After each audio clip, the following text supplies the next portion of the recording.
Well, if it's Tuesday, that must mean it's time to check in with he who loves the island, and he's back tonight to show us another one of his adventures.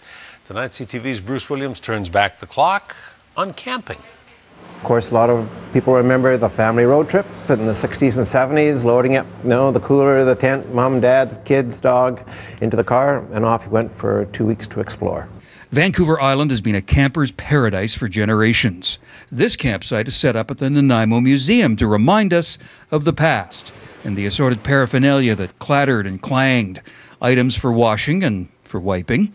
Some were set up, some were lit up.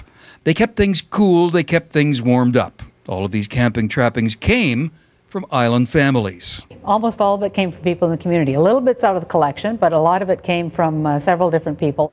Accounts of camping go back as far as the 1850s on Vancouver Island. Our backcountry is among the most beautiful on the planet, which is a great reason to camp. And well, I know when we camped as a family, it was because it was a cheap holiday. You didn't have to spend any money and you're out in the fresh air. Cooking was by campfire for the most rugged, but there are generations of the iconic Coleman stove here too, especially the classic, the 431 model, and some other exotic creations like this one.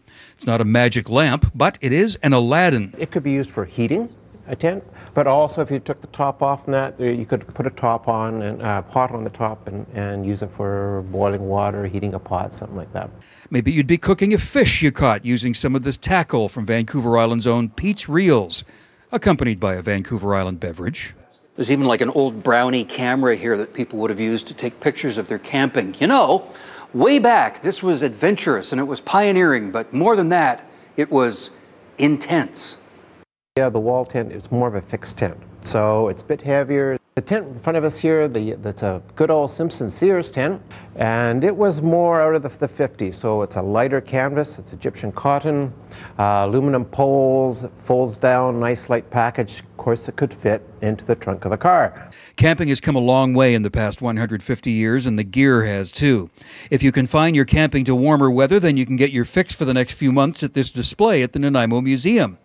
Maybe you'll be inspired to head out and enjoy the great outdoors and its friendly, furry wildlife. This experience is another reason I love this island. Bruce Williams, CTV News, NANAIMO.